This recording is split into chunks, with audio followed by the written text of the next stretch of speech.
Hello, it's BrickBros UK, and after creating the Dragon Copter alternative build from the popular LEGO Ninjago Ninja Nightcrawler, we thought we'd answer your calls for a second build by making the alternative build we're calling Lloyd's Walker, to give the Ninja a different vehicle. So if you like the look of this walker, you can follow our step-by-step build tutorial at the end to make it, but first let's review this new Ninjago creation. Now we ended up with quite a few spare pieces, including all of the wheels, but you'll be pleased to know we left Ultraviolet's bike intact for the battle. Moving on to the walker itself, as you can see it doesn't have arms like a mech. But to make up for the lack of arms, we gave it plenty of weaponry, fun features for you to test out, and a decent green and gold Lloyd colour scheme to show the Sons of Garmadon who owns it. So if we go in for a closer look, at the bottom of each leg we attach these flexible flat feet to spread the weight of the walker out when it stood up. And both feet have ankle joints to help it walk when you move it along. We also put together two chunky legs which have these awesome powerful designs featuring grille vents at the front, angled armor sections, and at the sides we placed the dragon stickers here for a bit of Lloyd decoration. But if you're more into play value, we haven't disappointed because we added knee and hip joints as well, so the legs can freely swing forwards and backwards for easy walking or posing when you need to display it.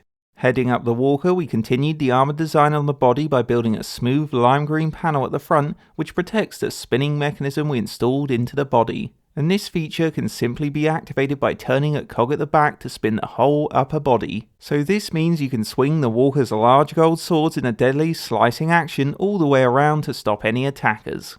But if a sword swing won't do it, Lloyd can always resort to using the dual multi-stud shooter cannons above, because these weapons are easy to access from the sides and pack a devastating punch if you want to blast Ultraviolet from up high or from a distance. Next up, in between the weapons, you'll find Lloyd's Cockpit, which is where we made use of the car window by turning it into a pointy, upright protective canopy. And directly below we added a round decorative tile for some more detail. Now inside it's quite tight, but it has a steering wheel and there's just enough space to clip in Lloyd between the shield flags when he needs to take control of the ninja machine. We also thought it would be a good idea to have a small weapons rack behind the driver's seat for Lloyd's swords when he has his hands full, and finally, if we turn to the back, we created a large jumper pack engine complete with gold wings. So Lloyd can perform jumps in the walker if he wants to avoid a ground vehicle or has a high up place to get to. On a final note then, our Lloyd Walker alternative build, as you've just seen, is a nice change from the original car and our Dragon Copter first build. Now we admit it could be improved if we had more parts and maybe some better mech pieces, but overall we think it was a great achievement turning a car into a fully functioning walker for the Ninja. And with its moving legs, rotating body, swords, blasting cannons, minifigure cockpit and rocket jumper pack for a quick aerial boost, you have everything you need to change up the battle against Ultraviolet. And it's definitely a pretty sweet vehicle to add to Lloyd's garage or base. So if you've got this far and would love to turn your Ninja Nightcrawler into this walker, you should watch on now to check out our step-by-step build tutorial, and if you're ready to go, let's start the build.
And that's the finished build, so now you can enjoy Lloyd's Walker, or maybe you've taken inspiration from this creation to make something more awesome. Hope you enjoyed a BrickBros UK alternative build, and don't forget to like, comment and subscribe to BrickBros UK.